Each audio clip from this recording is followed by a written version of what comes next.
I guess we're live. Oh, there's no. Okay, well, on the count of three, we have to do the blanc. Okay, Okay. 1, 2, 3. Solid. That's what happens when you let this guy drive. Doesn't know how to do any How of do the you effects. do? And that's what happens when other people like take off for a fancy camping weekend and let this guy and then swoop in at the end like, I'm here, guys. We'll put it Okay. in post. We'll put it in post. I may have broken some land speed records to get home, but I wanted to talk to you guys about this. Exactly. Welcome to Momentous Live, episode 14. We're our WWDC21 OStravaganza, because it's all operating systems all the time this week. And this WWDC, no hardware announcements, much to the chagrin of some folks. This is Apple's annual worldwide developers conference. Sometimes they announce hardware, but primarily it's a developer-focused event. So they chose this year to focus just on software, which leaves the opportunity for maybe some July announcements, which we will talk about maybe in a little bit. But today we have regulars, Tasia Custodi, William Silver, Gray Williams, and special guest, fresh off the boat/plane, Jarome Matthew from ProSoul Studios, from his Beijing, formerly from the Beijing headquarters, which he still has there. Now it's the satellite office, now Vancouver area headquarters. Welcome back, Jarome. Great to have you here. Yeah, finally, yeah. 10 years. It's about time. And maybe if we have time allows, you can tell us about some of the cool projects you've been doing with at your studios, ProSoul. But real quick, before we jump into the Apple stuff, how was it getting back from Beijing to Vancouver? How long did it actually take you? Oh, it took, well, if you count when I planned to originally come, like over a year. Thank you, pandemic. And then more recently, it was weeks because the first 3 flights got canceled. And you're for a very interesting reason. Yeah. Which was? Political relations between China and Canada are not so good at the moment. Air Canada basically forced Chinese airlines to stop flights.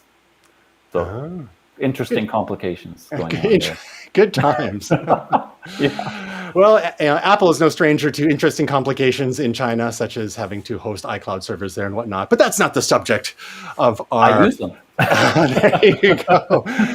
And they've had access to all your fun stuff. So today we're going to talk about things like iOS 15, iPadOS 15, macOS with a special name, which we'll reveal in a moment, watchOS 8, and more. But let's start with iOS 15. And let's see if I can hit the right switch here. Look at that. I didn't screw it up, Gray. Everything you need to know about Apple's new iOS 15.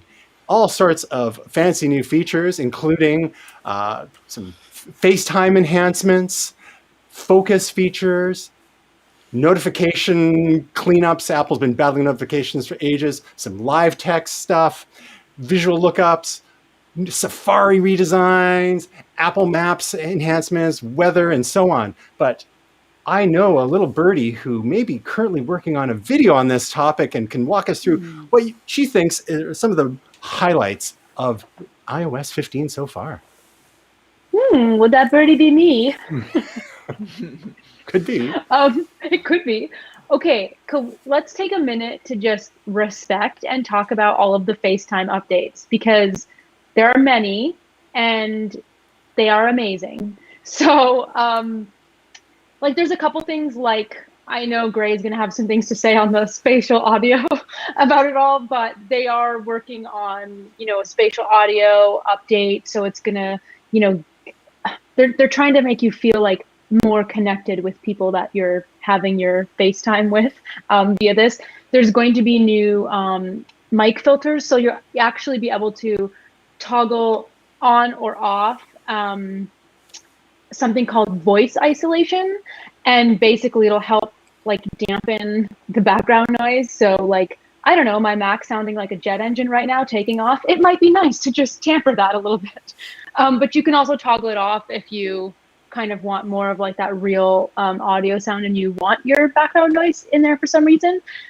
But there's a couple other really cool FaceTime features that you really can tell Apple is trying to compete with the big boys. They want to compete with Google Meet. They want to compete with Zoom. And it's all about how to do this way easier for the user while you're on the go, using your device you would always use anyway with your FaceTime, which you'd be used to anyway. So they're going to be doing a grid feature now. So basically everybody in the chat's going to have their own little tile, and you can move your tiles around just like you can on like Zoom, which is kind of a fun thing. But now you are also going to be able to schedule a FaceTime, yes, and add it to your calendar and then share it. And the la pièce de la résistance, as they say, is you can use FaceTime, you will be able to use FaceTime on a web browser now, including in Windows and on Android devices, meaning you could share these links with anybody, regardless of whether or not they're on iOS. But they still don't get a blue bubble. No iMessage for you. It's kind of interesting Right. because this was the 10-year anniversary of Steve Jobs' last WWDC. And if you remember, he promised that FaceTime would be basically an open source, open access platform, right? It was supposed to be that it would be available to Android, available to Windows. And unfortunately, there were some patent problems that came along with that, changed the way that FaceTime worked entirely. And it really was, it suffered in the first few years. And so here on the 10-year anniversary of Steve's last WWDC, for Tim and company to walk on stage, well, Craig to walk on stage and basically say, we're delivering on that promise. It's a decade late, but we were finally able to deliver on that promise. I kind of choked up a little bit. Like, this is, FaceTime for me it's a phenomenal experience, right? Like, it feels good to use FaceTime. And so using Zoom feels corporate. Right, Google Meet has never really worked for me, but Watch yourself. but like FaceTime for me is family, and so being able to schedule things is great. Like I can tell my mom, I'm going to call you at 7. It's going to show up in her calendar. The voice isolation is great as well because when you're walking down the street in Vancouver, you got your AirPods on. I FaceTime audio because it's far better quality than a telephone call. And half the time I hear my father say, I can't hear you. Oh, okay, great. So having something to block that out, but like all of this stuff, this really is the next generation of FaceTime. I'm so excited. And in the demo, they had someone with a leaf blower in behind for effect, and they're using the same kind of noise canceling, I suppose, that for the listener, also as for the person on the other end of the call. Yeah, well, NVIDIA had something like this that they were using with their RTX cards. And they've had a bunch of streamers on there where they've had people with things like leaf blowers and old recordings done on Cherry, and basically they're able to block that stuff out.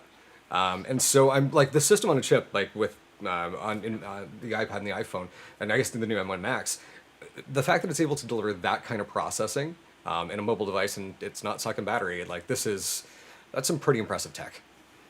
And actually, Graham, too, speaking of like some processing, the one thing I forgot to mention was, we all know how we can use portrait mode for still photos. You're going to be able to use that now in FaceTime, which like everybody clamored to, how do I blur my background?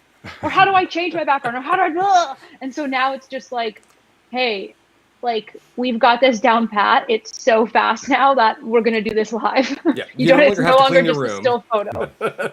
Exactly. So that was another really cool feature. And using the cameras and the sensors, the front-facing camera and sensors on most modern iPhones, you're going to get a lot better effect than you are on just your modern, your everyday potato cam on most laptops nowadays, where a lot of the blurred backgrounds are just not that great. Oh. The cutout of the individual, unless they're in front of a green screen, is pretty dodgy at best. Yeah. One of the other great features of iOS 15 that they demoed was live text and spotlight search. What's the deal there, Tasia?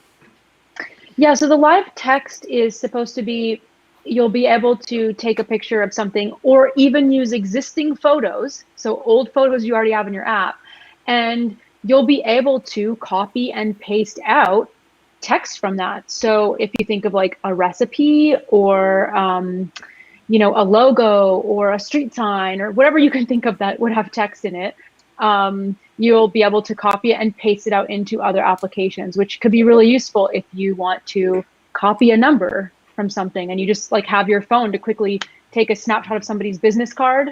Like I do that all the time.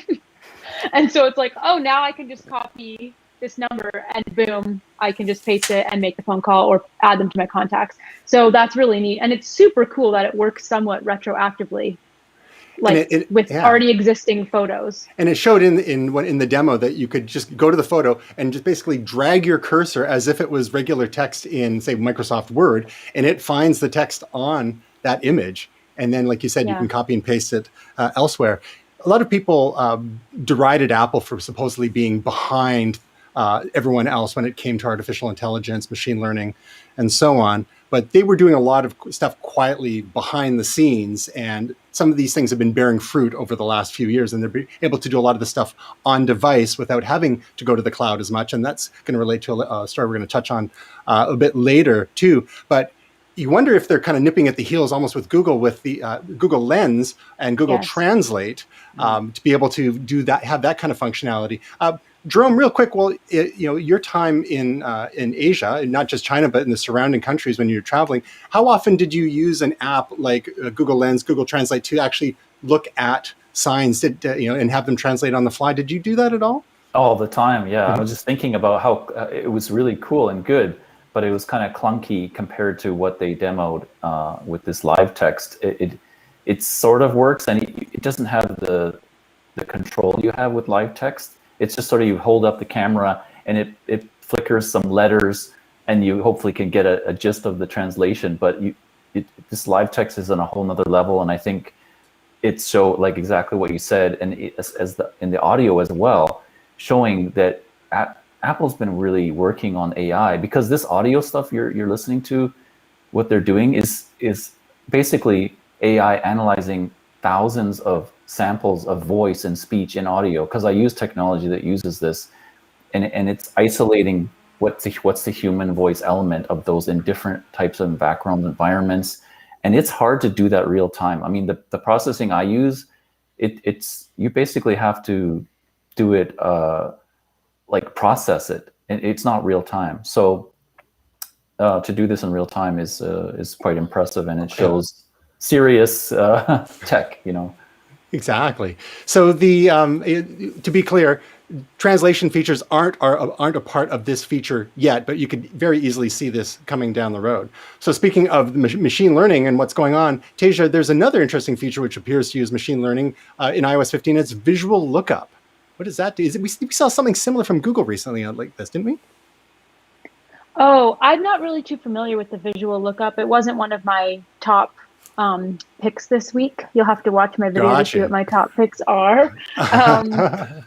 Gray, do you know? Yeah, well, this is a little like Google goggles, right? And so you're able to look at something. And they had some examples here like Lilacs and the Golden Gate Bridge. And really, the neural engine is kind of working overtime on this thing. They connect you through to, obviously, like informational articles.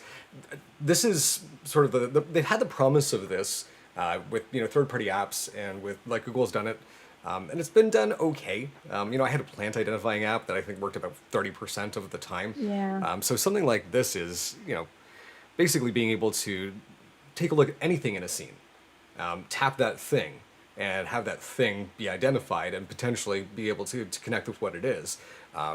Really, really cool technology. I'm interested to see how deep it goes. Because right now, the things that they're showing us, okay, here's a breed of dog. I can't do that myself.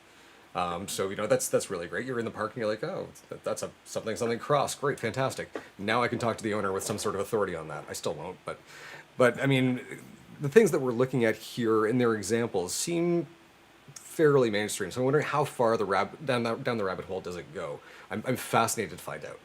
Well, it's always.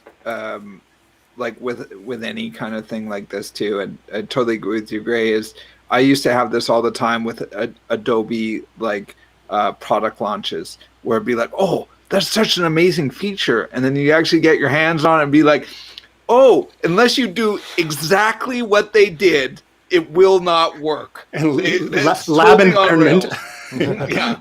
So, and the same with like what Jarome was talking about with the translate. Like when it's in demo, it works perfect.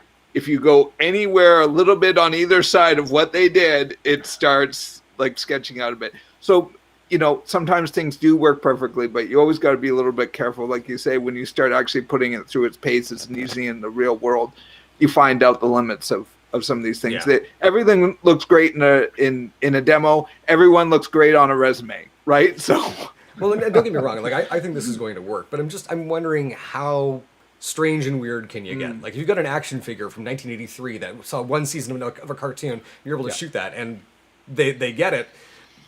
That will have satisfied my inner child. But That would be creepy. but it's also Like, who's in there? Yeah, but How it's do you also know again this? like how necessary is that? If they've got the mainstays, I think for the vast majority of people out there, this is gonna be a huge hit as a feature. So very neat. But it seems a lot like it's like, forgive me, you know where I'm going with this. Does it start with G and rhyme with Schmoogle? It really seems like they're doing a lot of things that Google had implemented years ago. Yeah. Well, Who can do it better, though? is Google going to designs, Apple be refines. a big question. No, it's the same thing I was Okay. thinking about Zoom. You know, Zoom, everyone's been using Zoom in the last year, and you're like, wow, this is a cool feature, and this is like so sophisticated, and you're like, okay, well, come on, Apple, you know, we need these features too. Yeah. Can Yeah. I just circle back on something Gray said as well? Just a little side point about the action figure identification. So the only thing is, I have pictures of action figures on my phone. Don't judge. And they think that they're real people. So when I go out to like people you know, it'll have like, so I can name Sergeant Slaughter. Wow. Yeah, Sergeant Slaughter. I do have 6 photos of Sergeant. Snake Eyes. Right next to Tristan and Gray and Tasia and my wife and my mother, there's a little picture and my people I know. I did want to just touch on one thing, which is, you know, like bring this feature to this device. It happened with notifications. It's happening here with a lot of features as well, where everyone's like, Google did it first. And Google does things. They do things very well. Like there are like millions and millions of happy Android users out there. I go back to the example of the calculator on the iPad. You know, when they were asked about this, I can't remember if it was Phil Schiller or whoever it was, but they said, like, why is there no calculator app on the iPad? I think it was Craig, actually. And he said, to be honest, like, there was one right up until the iPad was about to launch. And Steve looked at it and went, you've just blown up the iPhone calculator. Scrap it. Take it out. It's not good enough. And so at that point, it became, well, we're only going to introduce this thing when we can do something special with it. We actually make it earn its place here.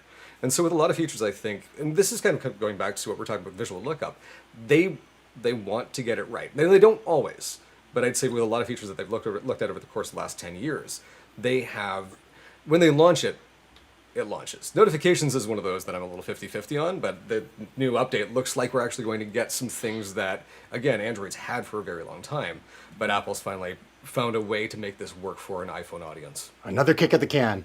Yeah. Tasia, if you had to choose one more feature from the iOS 15 update, what would it be? Probably SharePlay.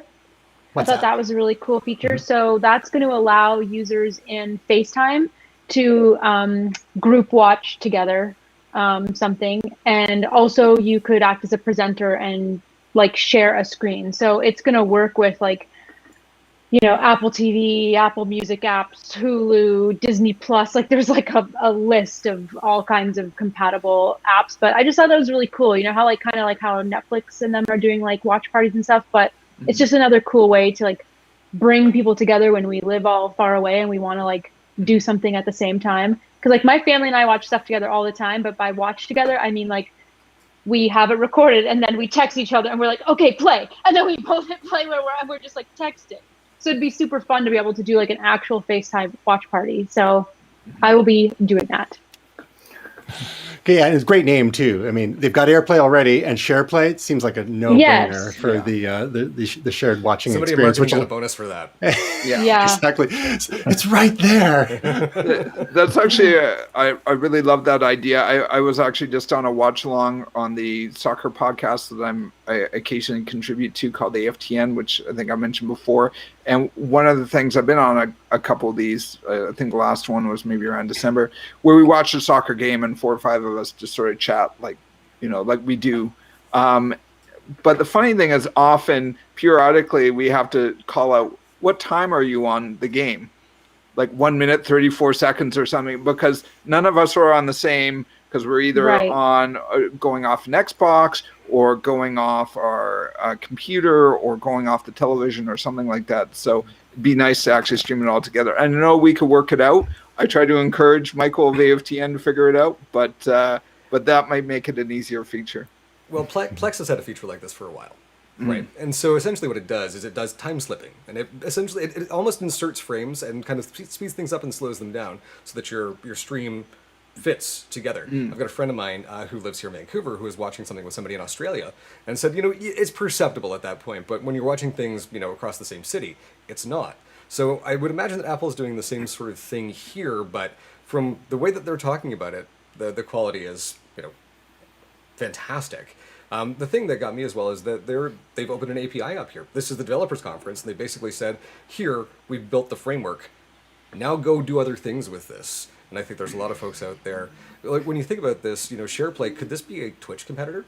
Could you be streaming to a mass group of people that are all watching and involved at the same time?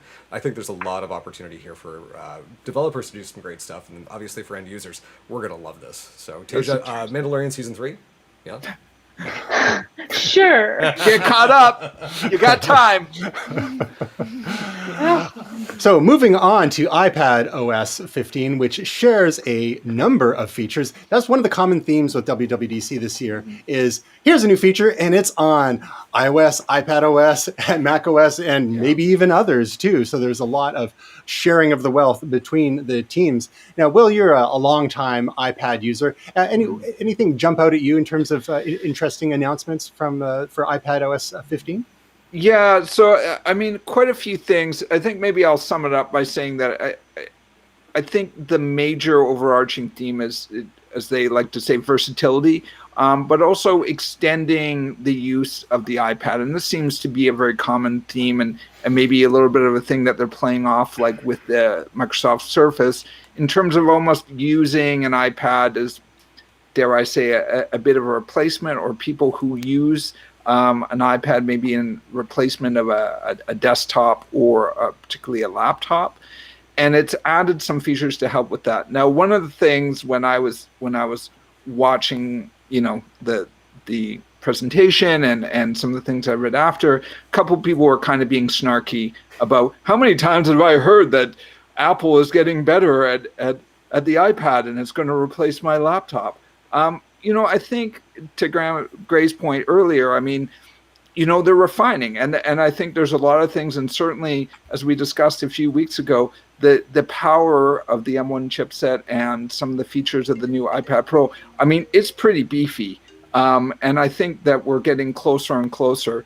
And might I add, I also worked in an organization that tried to use Surfaces as laptop replacements. Let me tell you, it didn't go so well. So whoever says that it's perfect on the Surface, particularly someone like me who uses fairly high-powered apps like After Effects and Premiere, many of those things don't work very well on Surface, if at all. So I think the iPad and this update on iOS 15, iPadOS 15, it's pretty good overall. One of the things that they're really trying to do is multitasking, and part of that is the split screen. They've introduced something called a shelf, so you can have your different split screens and sort of switch between them more easily too, because the interface was a little opaque previously, hard to discover, and now they've got some actual buttons you can tap for your different split screen configurations, right? Exactly, and that was one of the problems I had with the split screen, is that if you put it away, you almost had to go out of the app that you were in and go to all your open apps and then select that other window that you sent away, right? For example, if you're using Safari or something like that. They've also added this concept of widgets, and that you can put them on different screens, group them together in sort of app libraries, have them different sizes. So you could have something that was all images or something like that, and just have a bigger display on certain ones and certain apps and things like that. Another big thing that they're trying to, I think, incorporate are aspects that go across different devices. So notes across different devices and apps. So the notes feature, particularly quick notes, which I thought was really cool. I don't know what you guys thought about it, but being able to add notes to, say, something in your browser or on other apps, and have that as part of the Notes app on your device, and even share it with cross-platform, I thought was really amazing. Yeah, specifically having the thing with the pencil, like all you needed to do is swipe up from the lower right corner, yes, and you could start like just handwriting a note right there, and it would integrate, like you said, into your Notes app across devices. So exactly, like even when I was watching WWDC, you could just swipe up and with the pencil just make some notes on things that you were watching, and it would actually link to that part, which is pretty cool. And that's part of also with the notes is you can add mentions, you can add tags, and that sort of increases the functionality. I use my Notes app all the time, and I know that we use it for the show even, in terms of coming up with ideas and things like that. So I think anything that adds to that makes it easier to use. Multitasking, I think it's really a plus. And then they briefly mentioned some things with Translate, and we talked about this a little bit earlier, but just having more integration system-wide. They're also talking about automatically, so we'll see how well that works. But also, I think that ties into things like notes, but it seems to be sort of, my impression was it was sort of across the whole iPad device. Is that correct, Tristan? Was that your understanding as well? I'm just trying to work across. Yeah. So this is interesting because this is actually Apple's admission that they had a gesture set that failed. Right? Multitasking last year. Even last week, I still don't have iPadOS 14 multitasking figured out. Neither do I. Things up, and they pop up in the side view, and then you kind of pull at it, and then occasionally it locks in. And it disappears. Terrible. It was terrible. Like it was. I would say that it was almost consumer hostile, user hostile. So this new feature is great. But they've also now said that we've got a gesture set that works with the Apple Pencil, and that's this swipe in from the bottom left to the bottom right. The bottom left gives you a screenshot. The bottom right gives you a quick note. And so we're giving users this great new gesture feature, but also taking this horrible one away. Bless you, Apple. I will say that this is one of these things where it's like, okay, so you gave me iOS features from last year in this year's update. Thank you. I've been waiting a year for widgets. The today screen's great, but why? Like, I'm not really sure why that took so long. And I'm sure there are reasons under the hood. I mean, obviously they've got these new bigger widgets that they're playing with. It's great. But for me, the multitasking is the big one because I do use it, and it's been painful. So this is I'm thrilled with this one. One of go ahead, Will. I was going to say there's just two last features too. I have to agree exactly what Gray said. I mean, the multitasking. I loved where they were going with it, but it just wasn't fully baked. So now, hopefully, it's fully baked, or it sounds like it's fully baked. The two other things that they also mentioned was Swift Playgrounds, which I thought was really interesting about developing apps or iPad apps on the iPad. I mean, pretty amazing there. And then just, I know we'll probably mention this a little bit later, but I do have to give a shout out for using a mouse across devices, including an iPad. Yeah. How long have I wanted to do that, where I could just swipe my mouse between my iPad and my MacBook? I mean, that to me is crazy. Now, I know it's not necessarily part of this iOS iPad announcement, but I just couldn't talk about iPad without bringing that up because it's probably the thing that I was most excited about with all of this. Yeah, we're going to get into that in just a sec. Well, one of the interesting sort of gripes that people have about the iPadOS 15 is that it feels like the iPads are so powerful now, especially the iPad Pros that were iPads Pro, like Governors General, that were just announced a few weeks ago, and Graham has one now, the 11-inch model, I believe. They're so powerful, and it feels like iPadOS has yet to catch up with that power. We're seeing some baby steps now with Swift Playground making it to iPadOS now. But what about things like Final Cut, Logic? Some serious versions of the Pro apps out there. Now, Tasia, you really quickly, I know that you are a diehard MacBook user. What would it take for you to start using an iPad more? I mean, I have one that I use, but like for my line of work, like video production, nothing. I can't only rely on the iPad. Their cameras aren't great still, so I can't do video with it. And so which iPad are you using? So, don't use the $300 one for video. Use an iPad Pro for $2,000. Like the one with the LiDAR built in, the 12 megapixel, that one? Yeah, I don't have the iPad Pro, so for me, it's just like I can't. I watch my workout videos on my iPad, and I surf. Yeah, and I surf Chrome. I really don't. I do use it though for slating videos. I will say there's a good iPad app for slating videos. Groundbreaking stuff here, ladies and gentlemen. Groundbreaking stuff. I've been meaning to break this out for a while here. So yeah, you don't need that. There we go. For that. I like the tactile feel. I'm with you though. I'm with you though, Tasia. I mean that's one of the big things.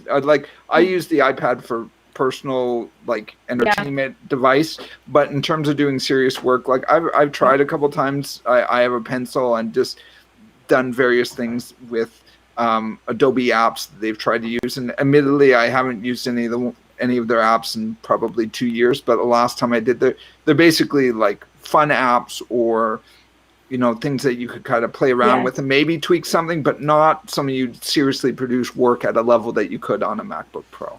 There's a lot of people it's also size though too. Like I can't, when you're editing or when you're doing, whether I can't work on a screen that small.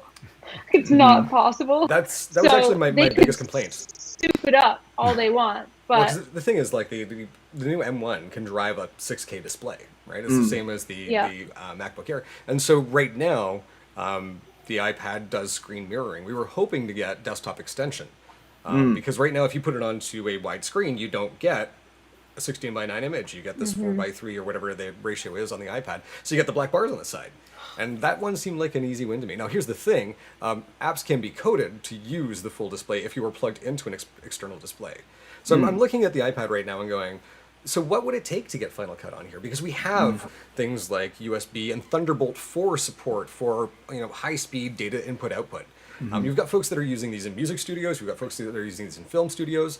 The color on the Pro XDR display, or the Liquid XDR display on the 12.9-inch Pro is amazing. There's some folks talking about bloom, but really, this is one of the best displays. It's the best portable display on the market. I loved him in Pirates of the Caribbean. So just look at this. I'm wondering, people are waiting for this, and so what's Apple's holdup for? Because Final Cut's really the big one, I think, for a lot of people. Logic would be a cool one for me. I get to use my iPad as a Logic remote. That's fun. I can basically use it like a mixing board. Great. But it feels like it's missing a lot of those. There's something, and it didn't get there this year. Can I say too? I had a fun experience. I agree with Tasia on also the size of the display and whether it work or not. I had a fun experience once when I was at work. We went for a work lunch, and someone had messed something on a website on our CMS. I actually had to go on my phone and pinch open and try to code HTML into the source view and pinch because it was a critical communication. So size does matter. Screen display size does matter. Fair. If I may, hate to digress, may I take the opportunity to try and one-up you just a little bit on that? Please. One up away. 2006, I think, pre-iPhone, on a Trio 650 in England. What was I doing? VNCing into my server at home, which was having trouble. We were getting attacked. Like I don't know if it was what sort of attack, but we were getting all sorts of queries, and I had to like just block all these IP addresses. I was doing the same kind of thing, but on a far crappier interface. On the other side of the world, like I said, VNC graphical interface zooming around on my server screen because I'm not really that great on the command line, and it was just like, anyway. So you were probably on edge data status. Yeah, exactly. The trios were amazing, though. I love those things. You should have seen the roaming bell. So, Jarome, you're in sound. Like, are there people in your field that are using iPads? Like, because I'm seeing a lot of artists that are, but.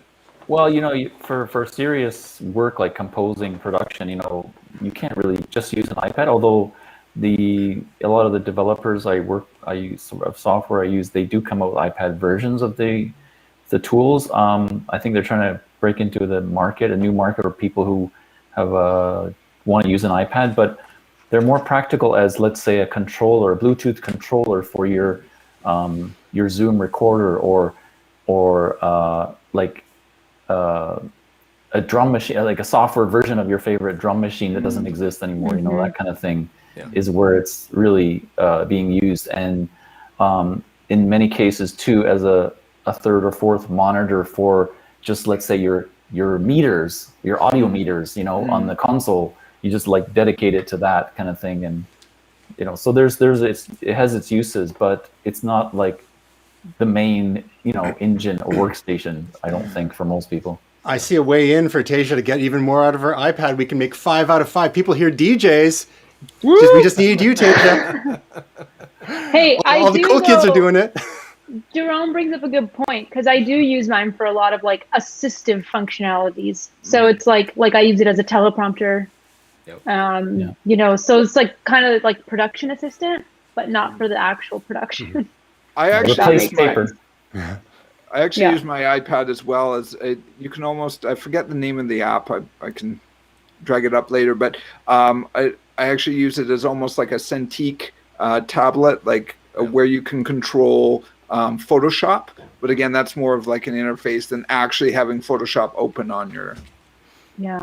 All right. Well, so I think there's still lots of untapped potential in the iPads, especially the iPads Pro. Hopefully, iPadOS 16 in a year will deliver on the promise of the hardware a little better, or maybe incremental updates to iPadOS 15 throughout the year. Apple's been dropping more features throughout the years now, mid-cycle now. So we'll see what the next few months hold for us. So let's move on to macOS, and I love it. I thought they were going to use this name last year, but they waited till this year. macOS Monterey. And they didn't talk a ton about it, but one of the key features in Monterey, which the demo was pretty darn cool, was universal control.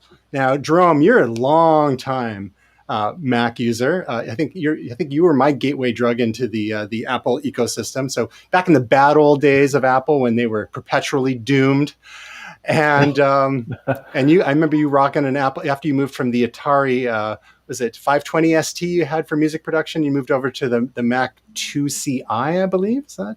Yeah, it was the 2CI. Was one of the early machines. So we've come a long way. So what stood out for you in some of these macOS Monterey updates? Well, I liked some of the universal control was definitely one of the main ones, because I like to give a client or coworker an iPad with data on it that they need, like even a script or something that they're going to read that we're recording. So it's pretty cool to be able to do that very easily, that kind of thing. So I think it shows a lot of promise. Can you describe Can you describe more fully what they did in there? And while you're talking, I'll pull up a visual here.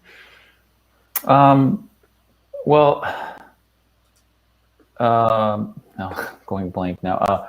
It's basically just makes it easier to transfer the what you're doing, between the devices, more than one device, the same OS running. Yeah, it's almost like a virtual KVM switch. So if you throw your iPad beside your MacBook Pro, all of a sudden you can control your iPad through your keyboard and mouse and drag stuff over to your iMac or even to your MacBook or even your iPad. Yeah, and it's always been kind of clunky when you use like AirDrop or even with iCloud, like notes and such. Sometimes it's slow, and it just seems like this is just a cooler, more modern way to transfer between the devices like really quickly and easily. Yeah, we first saw stuff like this with Universal Clipboard, right? Which, I mean, it's funny because a lot of people don't really remember that it works. You copy something on your Mac. I use it all the time, yeah. And it's like the first time that I've showed that to some people, it feels like magic. This looks like magic. And it's just, you know, they're taking, I think it's the U1 chip and the H1, and they're all just kind of working together. And the idea of just drop it down and it's there. Because right now, if you want to go and you want to add your iPad in, you go to your screen mirroring or screen sharing, and you click on it, and it adds the iPad in. So I've got my MacBook, my big monitor, my iPad, and you can kind of set them up that way. But just drop it down, just drag the cursor over, and it's there. It's so cool. It's high tech, you know. Yeah. Especially too, though, because like AirDrop is so faulty all the time. AirDrop is so annoying. It's such a great idea, but it's so annoying. Yes. You know. Like, it's a different OS. with Well, it. good luck. You know. It's a 50-50. It's like, will it work today? Let's find out if Tasia restarts her Mac. Like every time, it's a good day. Oh baby, when it works, you're like, yes, I don't have to restart my Mac. I always see my neighbors in AirDrop too. It's like, what? Set that to contact zone. Be careful what you're saying. Yeah, when- exactly. Yeah. Tell them to refine that a little bit. I wonder what that's causing that for you, because I've never had it fail, and I've sent like 50-50 for me. gigabytes of data, you know, like literally just, and Yeah. Well, And nothing works to fix it except restarting the MacBook Pro. I've tried it all, gentlemen, and nothing works. We've all And that been is there. the magic. It's like a magic thing. And then boom, I try the same thing after the restart. Works like maybe a gem. Monterey will fix it. Who knows? I have Every to say time though, I like, update my macOS, something breaks. So right, and that's exactly the problem I have. And I think I should say at this point about macOS is in my field, you're 2 OSs behind if you want to make everything work well. And so I hear you. I didn't even want to run Catalina on my new machine, my new i9 iMac, which is a screamingly fast machine, but I had to. I could not run anything lower. It wouldn't allow me. So I was like, oh boy, and thank God there was a Catalina update, which fixed a lot of nasty issues, and it's beautiful. I love it. But it was a gamble. I was like really nervous because for my audio hardware software integration, you know, it's a little slow with the drivers. You want to make sure you're working with software that's been well tested and working, and so I don't upgrade. So I just salivate over these features that other people can freely upgrade, and I have to wait like a year to use them. But Delayed gratification. It builds character. They're just long-term beta but testing for you. I'm just thinking how many other people have enjoyed just being able to plug in your device and it shows up, you know, in the Finder. Like I've been waiting for this for years in Catalina, and I was like, this is so cool. But I mean, I'm a bit slow to use this. But I have to say the Safari that they demoed as being new and improved and great, to me, I didn't think it was much of an improvement. Like for me, when you get too streamlined, it starts to be, well, where is the button that I want to find, you know, that I use all the time? And I felt like it was very slick looking and streamlined, but I felt like I'm going to have trouble using this because it's too streamlined. And sometimes that's a downgrade if there's, you know, they're too efficient and they make it look good versus functional. So to me, like functionality is more important than how it looks. So I don't know what you guys think about the new Safari, but I felt like, not sure. They're in love with their sidebar. And it's, you know, I feel like Apple stopped trying to make the sidebar happen. It's not going to happen. But I guess people use it. But every once in a while I turn it on. I'm like, oh, you're still here, huh? You didn't get deprecated. All right, fair enough. I mean, the tab grouping feature is great. I mean, we all know the folks out there who can never close their windows because Tristan. No, but Catalina did a pretty good job of improving that from the other OSs, I felt.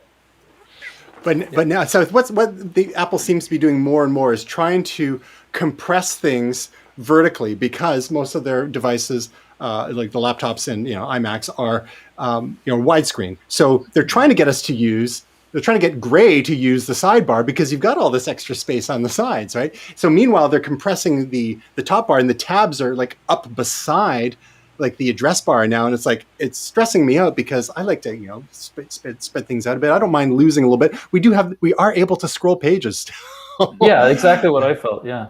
So I hope it's not a case of form over function. I have to say too. I think I feel Jarome in the sense that a little bit different, but I had this problem with Adobe all the time, especially like Photoshop and programs like that, Illustrator, that when they were on their 16-month release schedule, when there was a version every 16 months, it seemed like sometimes some versions they ran out of ideas and they would just change the information architecture, move items up or down, and add one filter, and then try to make that like that was a huge amazing thing and sell a new version of the software. It's like sometimes you just need to realize when an interface is done and it works and just move on. The new features for the sake of new features is annoying, Yeah. So do you think the yearly release schedule is hurting? Like, would you be happy if they went back to something a little bit more paced? I think they should do it when there's a problem. They shouldn't, like, if Safari is working, just using Safari as an example, if something is working, it's the old saying, if it ain't broke, don't fix it. Now, if there's something new, like there's a new, as Tristan said, they're trying to make it for, portrait or landscape or what have you. Okay, maybe you need to do some tweaking, or maybe there's an improvement to the chipset or something like that you have to do an overhaul. But don't, as Jarome was saying, don't simplify things for the sake of simplifying them. Don't take things out if it's working fine. Now, it's hard to know when things are working fine, right? But that's where you need to do usability testing and things like that with your users and try to figure that out. And if nobody's lighting up your feedback forums or different avenues, like, this thing is broken or it sucks, maybe you should take that as a positive sign, not like, hey, we need to do more because people aren't talking about it. I just want to know, like, has everybody had as much of a headache with Big Sur as I have had? Yeah, like, I have had problems. Like, Jarome, do not ever update to No, macOS I've heard Big Sur. I've heard the news. I'm not upgrading. I can't deal with that. And then once I got in, I was like, well, now I have to do the next update because it'll have bug fixes. And then that broke another thing. And then you're like, oh God, where does this end? Like, I can't. There's that clipping we were talking about. Well, you had the problem last week. Sorry, this is getting into inside baseball here. That's what we're here for. She had a problem last week. I almost didn't. I didn't tell anyone. I almost didn't make the show last week because I had to update 4 hours beforehand. It just auto updated. I pressed it. I by accident said auto update. Auto update. No. It's breaking for me. It's breaking the most random things that I wouldn't have thought could be affected by an OS, like something that's not connected to whatever version I'm running. So like, it's so bizarre to me that I just start Googling these things like, well, let's see if anybody else, and sure enough, it's always known problems. And I'm like, okay, something's up here. Apple, you could have just skipped right over Big Sur. Thank you very much. We would have waited. Monterey. Yeah, but now I'm like, do I do it? Could it get worse? Well, the interesting thing is that there's not tons and tons of new features in Monterey. I think they're doing like a snow leopard approach where it's a lot of things under the hood and it's tweaks and refinements as opposed to rolling out huge new features. I mean, aside from the universal control that we've talked about, a lot of it's pretty low key, behind the scenes for developers. So maybe they're taking a breath here. And I think after Big Sur Gate, if we can make that a thing, it's probably good to take a beat before pushing too many major updates. I think this yearly release cycle doesn't mean they have to throw everything in the kitchen sink at the release. They can take a year to refine, just like even with iPadOS, like the last couple of years, it seems like they've been kind of taking a beat. But again, I'm in just because of the name. Now, to be fair, I only have Big Sur on one device so far, only on my M1 MacBook Air. And so far, so good. I hate what they've done with the changes with some notifications and some of the time options for being able to snooze stuff. It's really getting to me. And when I go back on my iMac with with Catalina, I still have all my options there, and I don't know. So it seems like one step forward, two steps back. Can I in give some one cases. positive? Okay. And this is a Sure. super small positive about Big Sur. We'll allow it. When my notifications come up, it has a little X when I go over top of it, and I go, bye-bye notification. That's like the one positive that so far. Agreed. You know you can turn those off entirely, right? Yes, I know. But I do like seeing them, but I just like to be able to... So this is like self-flagellation. No, notification. It's got to go. Bye. Bye. Did you guys did you see the thing with shortcuts? Do you guys use shortcuts on your iPhones? I use one. Yeah. You use one. I installed one actually installed one on Stephanie's iPad a few months ago that says something to her every time she plugs in the power and says something else to her every time she unplugs the power. I did that in the middle of the night once, and then next time in the morning when she went to do it, she's like, "What's going on with I'm it actually speaks aloud. Because I use IFTTT for a bunch of stuff. Yeah. And I use shortcuts on my iPhone for a lot of things. Yeah. And Automator for years was just one of those things that I could never really crack the nut on. Yeah. I just kind of was there, and I was like, I never really can make this work. Shortcuts, as soon as it came out on iOS and iPadOS, it was just like, yeah, this makes sense. Like, it's a visual workflow. And so this, I think, is going to be, this is one of those sort of stealth features that the folks who figure it out and use it, they're going to love it. This one's a big deal.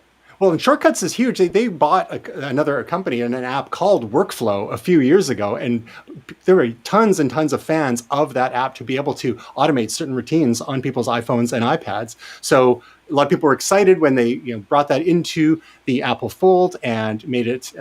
It's Automator, but not Automator. I'm getting confused. Shortcuts, right? So Automator on the Mac has existed for years, and it kind of replaced AppleScript to a certain extent. It gave it more of a visual interface, but now Automator is still going to work, but it's going to be slowly replaced by Shortcuts. And again, it's what we're seeing a lot of this functionality spreading across all the devices, or most of the devices, iPhones, iPads, and Macs, which is great for us as users. So like things like our knowledge base in our heads, to a certain extent, muscle memory and whatnot, but just being able to set up things so they can run on any number of devices, even if they aren't running the exact same operating system. Because a lot of people are saying, well, when's the iPad going to run macOS? Or, when are they going to combine things? And, like Windows 8 style. And it's like, Apple's kind of doing their own thing, but they're sharing a lot of the functionality, a lot of the code base, the actual hardware platforms down in the form of the M1 processor. So we're going to get a lot of those benefits without necessarily running the exact same OSs. Now, speaking of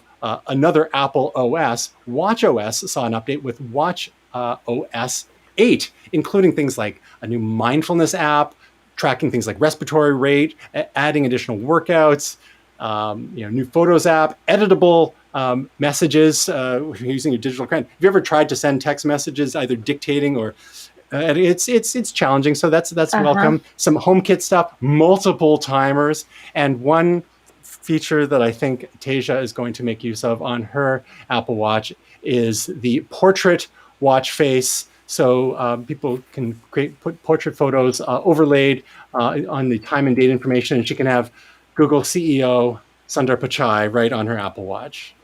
Yes. Now it would be, I would just rotate every day between a different Habs player. And that's what I would do for the remainder of the playoffs if I had that ability right now. And I would just go, anything today? Anything jump out to you from some of these Apple Watch OS features for you, Tasia? Actually, I am really excited for like extra workouts, because sometimes I have that as an issue when like I'm doing one and it's just not really, like sometimes I have to pick one that I think might be a similar output. For me, it's yard work. I want to get credit for mowing the lawn. How come they don't have a yard work workout? Yeah, so like there's no cleaning, which I find crazy, because like, dude, if y'all were scrubbing and vacuuming and laundry, like I want to close my rings.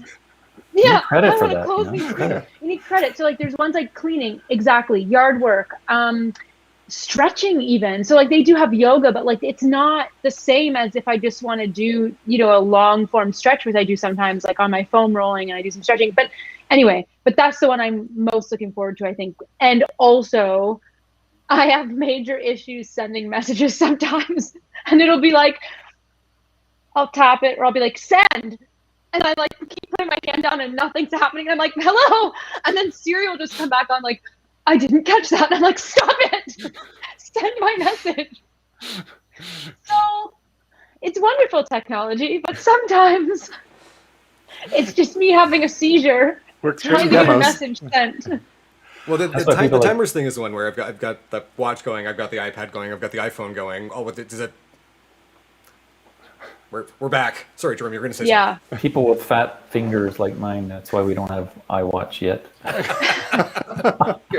Going into the workouts, one of my major complaints about my Fitbit is it thinks that when I'm DJ scratching, like when I'm actually practicing, it thinks that I'm cycling sometimes. And so my wife is like, those aren't real steps. That's not real. You didn't actually climb any stairs. You got to take that off. I'm like, hey, this is exercise. Yeah, I'm using limbs in, You were raising the roof. I'm raising the roof. Yeah, fair. That's exercise, Gray. Have you seen the phone swingers that they've got? In China, they use them with certain competitions or things, and you put your phone in the swinger and just so you get more steps. Yeah. Oh, I'm going to have to Google that. You win the competition, or you get credit, or you like someone will plant a tree or something. You know. This is what it's come to. We now have virtual devices We've all virtualizing our. Oh, God. Lazy. We can't even do our own stuff. I can't wait How till do they I automate it? That's a great lead into focus. Can we? Oh, yeah. Well played. I like focus, because I've been working in a country where there are lanes in certain cities for cell phone zombies.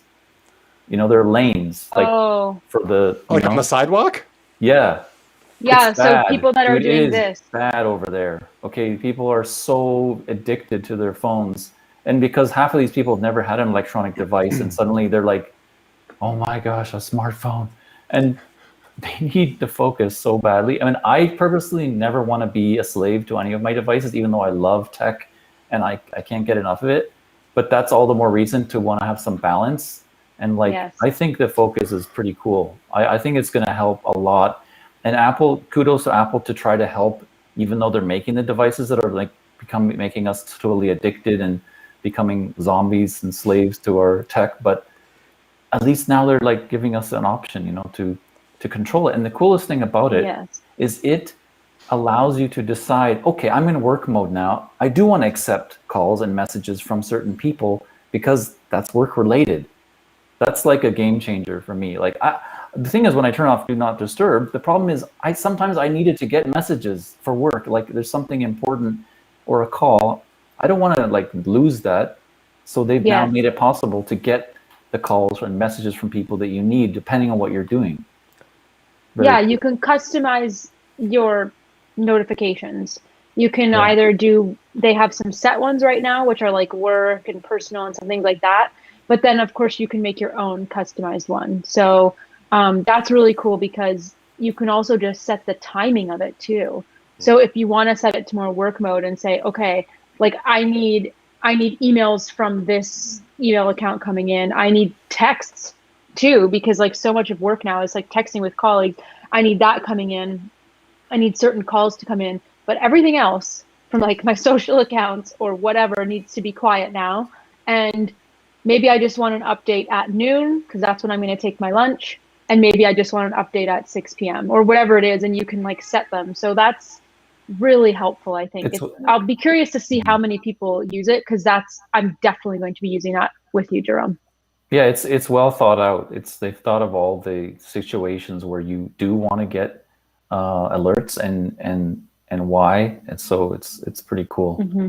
I though have one difficult question for myself, and is, do I add my mom's phone calls to this? Because I'm doing a work day, and I hate to say it, my parents are getting a bit older. I love my parents very much. But, I answer the phone thinking, oh, my God, is something happened to somebody? Yes. And it's 10 a.m. and I'm about to go into the meeting. And I'm like, well, I have to accept this call from my mother. And she just says, do you like grapefruit? You know, it's like, sure. I'm kind of busy. I'm about to go and do me. Oh, okay, give me a call later. I was like, so do I add that to the list of people that I accept calls from? My mother did call while we were recording this show. Oh, Every he I got a not text Gray. message saying, sorry, hope you're okay. Love you. Mom. Every time. Oh, so Gray, you bring up a good point. The other thing we failed to mention is, because this happens to Gray like clockwork every Tuesday, the other thing is it will, in certain apps, automatically send a notification to that party to say, like, so-and-so's not available or so-and-so is doing this right now and blah, blah, blah. I'm sure you'll be able to customize the message too, like, whatever. But Asia mine is are doing always, yard work. yeah, Tasha's getting her, closing her ring so she can't talk. But mine are always like, hey, what are you doing? That's the call I get. I'm like, well, it's 1 p.m. on a Wednesday. What do you think? Yeah. Well, if you were in China, It's you'd the be best. napping after lunch. Oh, Exactly. That's something I can get behind. So, Yes. BlackBerry actually had a feature similar to this a few years ago. They had their balance feature, right? And it separated your phone into personal and into work. And it actually changed the whole look of the phone. They changed the apps that were available, and I think it changed what your priority messaging program was. And it seemed like a great idea. And I guess because BlackBerry was sort of on the decline at the time, it never really caught on. But being able to customize this, I'd love Yes. for them to take it to that next step and be able to have, one button. This is my work phone. Here are all of the apps that I use for that. I've got Slack up front. I've got Outlook up front, and I'm done for the workday. Boom! I can pop this over. Now I've got Discord up there. I've got Twitch up there. Like, just make it a little bit more customizable and obviously a little bit more effective. I think the notifications thing is a great start, though. you can switch from one set of distractions to another set of distractions. Focus distractions. Exactly. So, believe it or not, there was yet another operating system that didn't get a lot of airtime at the WWDC21 keynote, and that was tvOS, which powers the Apple TV. So actually, sorry, one last note about the focus. That is another one of those features that I believe works across the multiple platforms. Yes. So this is macOS, iOS, iPadOS. I don't think it's making its way to might be watchOS. I'm not 100% sure. Probably not tvOS yet, because they want you to watch Apple TV Plus. But Apple TV, tvOS, the SharePlay feature as well that we talked about a little earlier, something called For All of You, which you can browse a new row in the Apple TV app to find something that everyone in the house can't wait to watch. So it's more group watching features. Shared with You, so there's adding some social features, people sharing through iMessage platform, different recommendations for movies and TV shows. Spatial audio, smart AirPods routing, just making it a little easier to get audio to your AirPods, HomeKit camera enhancements, and room-filling stereo sound with 2 HomePod mini speakers. So being able to do what the regular HomePods have been able to do for a little while. Now, Graham, you are an avid Apple TV user. What do you think about these small but helpful updates? Oh, this is just checking boxes, and it's great. These are boxes that needed to be checked. Like SharePlay, obviously, I think we're all behind. For all of you, that's a great little feature. When Ray and I are trying to find something to watch, we have a bang splody factor, and like, how much bang splody does it have? If it's got too much bang splody, we're not watching it. So if were able to quantify that would be great. The spatial audio is something that when they first brought out spatial audio for the iPhone and the iPad with the AirPods Pro, we were all kind of hoping, like, will the Apple TV have this? And everyone sort of went, well, yeah, probably won't, because there's just, how are you measuring positioning with this? And so now we're starting to see that it can do it. And I don't know if it's obviously like, it might have something to do with the H1 chip is what they're saying, but they're actually able to see positionally where your AirPods Pro are, and they're able to give you that spatial audio where you turn your head and it's coming out from the side. This is an awesome feature on iPad that I've been using. When you're watching something and someone kind of gestures to you, you look away and you hear the sound shift from where it's coming. It's just a really cool, neat feature. The smart AirPods routing, right now, if you've got AirPods, you grab your Apple remote, you hit the TV button, you hold it down, it brings out the user slider, you go down, you go to the AirPlay button, and you AirPlay to your AirPods. It's too many steps. And I think a lot of folks don't even know to do that. They actually go right into the system preferences, or the settings, pardon me, and they go down to Bluetooth, and they pair. And that just felt so clunky and so un-Apple. On your phone, you flip the top up and you pull it out, and it should work. The thing with the TV is you probably got your phone and your iPad somewhere nearby, so this is a great way to say, route it over here. That's smart. There are a lot of really cool things, like the room filling stereo sound for folks who are buying, like the HomePod Mini is such a great little device for the small price you pay. Nothing for me. I mean, I've got a Sonos Arc and whatnot over there. But I think for a lot of folks out there, these two little things, especially the fact that they're also thread routers, it's just like so. This is, it's funny. We're talking about the ecosystem, right? And everyone says, well, you got locked in with the apps. This is Apple, I think, basically very quietly just staring everybody else in the eyes and going, we're not locking you with the apps. We're locking you in with everything else. This whole thing works so well together that sure, you could go and replace it, but this is the thing. No one leaves the firm. So moving along from the Apple TV updates is some additional home updates. It's the HomeKit and Siri coming to third-party devices for the first time. And Graham, you are a Sonos user, and Sonos started supporting, was it Google Assistant in the last couple of years? And Alexa. And Alexa. So Apple's throwing their hat in the ring here and actually opening Siri up to other devices, much to Tasia's delight, apparently. I don't have any of the microphones turned on any of my Sonos stuff. I got a Move here. I've got a Roam there. I've got an Arc over there. Microphones are all off because they go through to either Google or they go through to Amazon. Not a chance. No, the way that they've done this is it's secure. They take the recording, they send it through to your home base station, so your Apple TV or your HomePod, and that sends that out to Apple. That works for me. I'm just going to leave this here that we can stare at it. Good old Siri. Now, so they've also added voice recognition sort of throughout the home as well. I think it's like certain HomePods can currently detect one user versus another in the home to add calendar events to the appropriate calendar and whatnot. One other feature, and I thought, Graham, I know that you're Mr. Package, the HomeKit and the Home app can now even detect when you receive a package at your house and alert you. So, and then adding camera function to connecting your cameras to your Apple TV as well. So again, this kind of ties into what you're talking about, Graham, the whole ecosystem. Are you excited about the package alerts? Am I ever? I've got actually, I'm going to see if I can find a picture of this, but my friend Curtis has taken a Ring camera, and because his doorway is so close to where the camera is, it's a very small vestibule, he hooked up a small mirror to it so that it actually reflects down so you can see when packages arrive. And so I can only imagine, here's the thing, he's an Android guy. So we're going to have to say, wow. This would be so much easier if you were, but maybe this is the gateway drug for him. But it's interesting. It's like I've just been in the process of getting a Canada Post box put in downstairs because package delivery is 50-50, right? Like sometimes they will come up to where the apartment is. Sometimes it ends up in the mailroom. Sometimes it ends up on Hastings Street, like my Thanksgiving dinner. Thanks so much, Chef's Plate. Boo.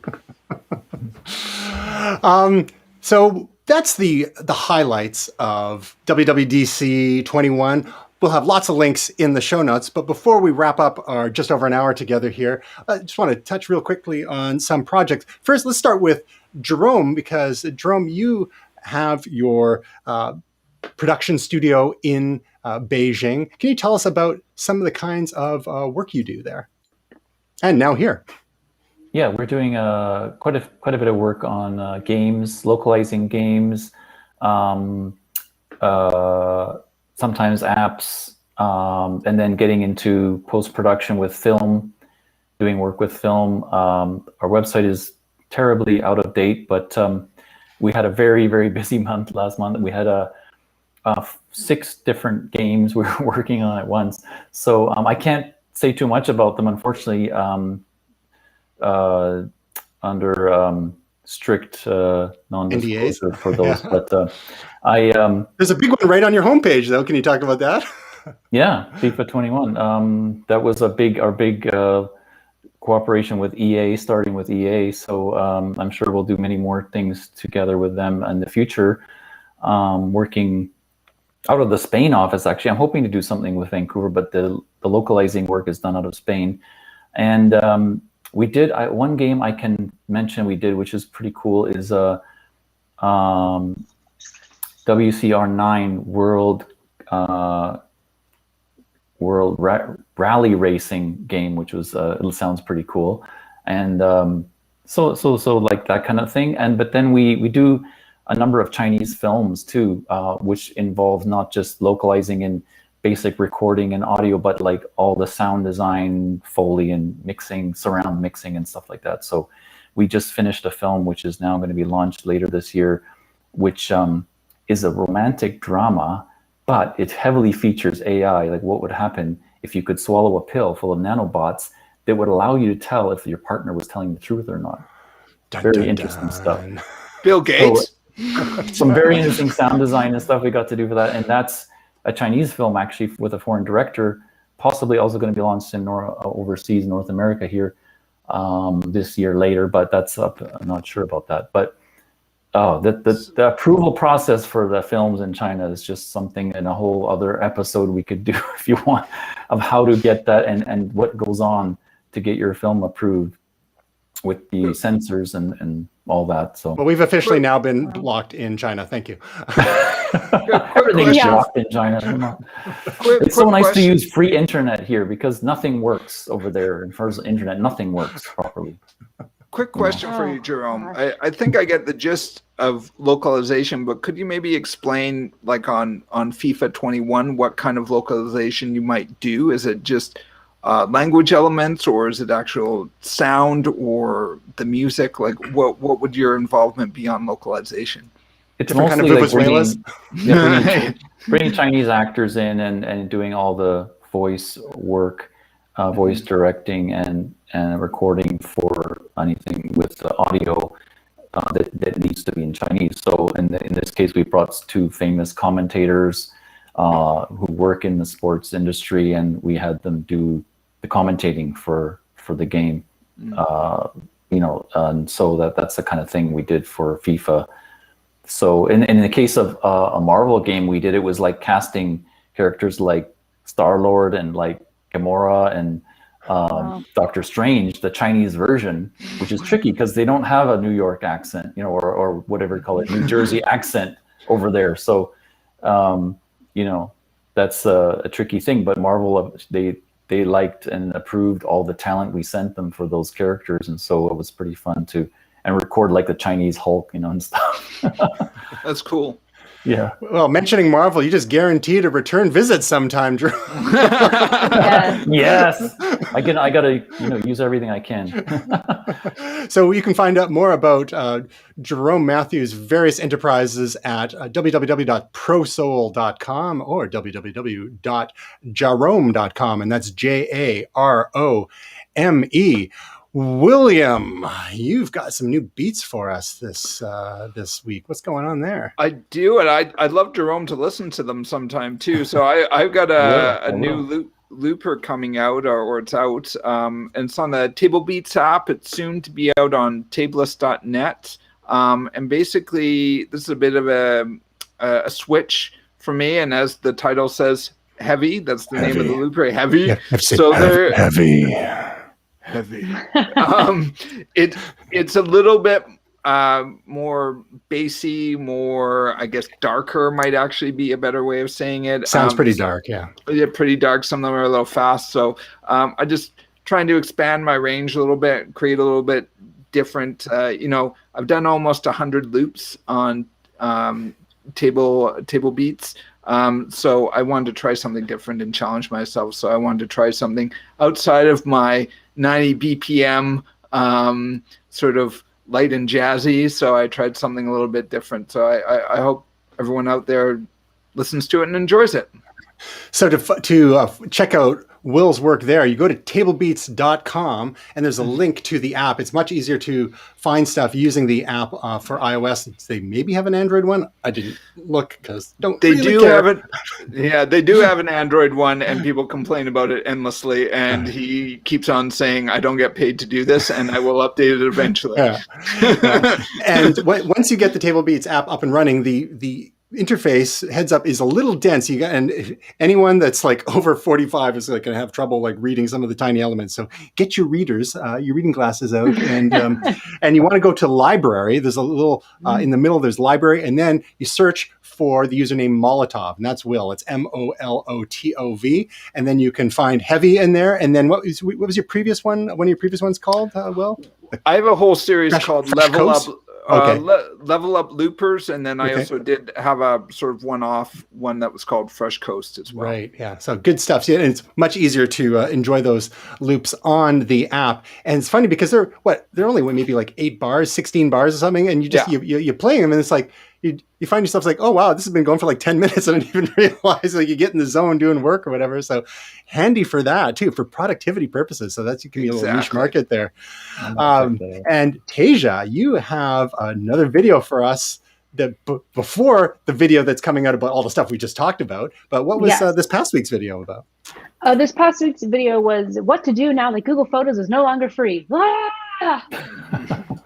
And I just explain everybody's options, what their options are, because there are some options. Oh, there's the face. See? And there are options.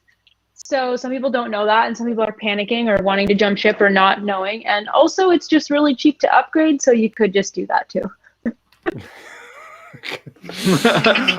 Burn! I forgot to mute the video, but while I was playing it, and it didn't come through the stream, but it went into my ears, and that scream went right into my ears. I kind of forgot about that. So I think it's like $3 to upgrade. It's like $3.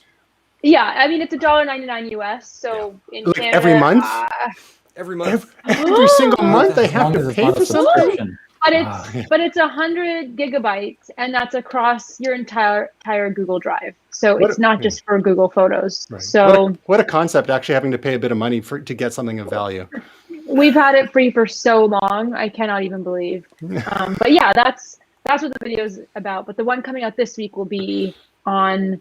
I picked. I kind of doing what to expect from iOS 15, but I've done it in like a little top 10 list of just my top 10 favorite iOS 15 features. Coming and soon. Then also today, I released episode 2 of my podcast called Talk Techie to Me. I didn't give you a link, sorry. You snooze, you lose. Thank you. It's called Talk Techie to Me. You can head to TasiaCustodi.com/Talk Techie to Me podcast. There we go. And the latest episode is a tech roundup where I've picked top 3 stories of the last week, and I go through each story in 2 minutes or less to keep it fresh. Yeah. So you can listen and discover what I talk about there. I won't tell you here. It'll be a secret. I'm intrigued. I'm going to TasiaCustodi.com/Talk Techie to Me. Talk Techie to Me podcast. Boom. Boom. Awesome. And Graham, you had a decidedly untech weekend. What were you up to that it was on the bubble whether or not you were going to be able to join us, and you just slid in at the last minute. But what were you up to? I actually went to a place just off of Harrison Lake called Camp Cove. And so it actually was quite techy. I've got a shift pod tent, which they were developed for Burning Man. These things are absolutely incredible. And so for the first time, we were able to link up 2 of them. They also have these vestibules that can also act as a tunnel between them. It's like a habit trail for humans. Cool. Yeah. I've got a picture. I'll bring it up next time. But just a really nice getaway. I had some friends who were looking at me yesterday like, is everything okay? I'm like, everything's fine. They're like, oh, you're relaxed. We haven't seen that in months. So you were offline. It's been nice. Yeah. I won't lie. I did. There it is. Cool. There it is. Oh, cool. I don't even recognize you. That's right. You're so relaxed. Happy. I did take an hour and a half out to watch the keynote. So you should have told me, because we usually have our tradition where we're just texting back and forth, making snarky comments. So here's I was trying to give you some space. I had 1 bar of LTE. Oh, okay. So anything that came in addition was stalling it out. So I put it on Do Not Disturb and just. Gotcha. Okay, I'll try not to be offended. Good stuff. It's important we talked about mental health last week. It's a good time to disconnect a little bit, even if you have to reconnect to watch an Apple keynote once in a while. I booked my camping trips. I'm ready. All right. We might run into each other this year. So. So thank you very much to Gray Williams, Will Silver, Tasia Custodi, and special guest Jarome Matthew. You can find out more about Momentous at momentous.tv, facebook.com/momentous.tv, twitter.com/momentous.tv, instagram.com/momentous.tv, and on YouTube, good luck. You can search around. Maybe search for my name. So bitter, TJ. We have a LinkedIn page as well. You know, I'm going to put something on there someday. Thanks, guys. Looking forward to talking to you next week. And on the on the count of three, we've got to do the sound. 1, 2, 3.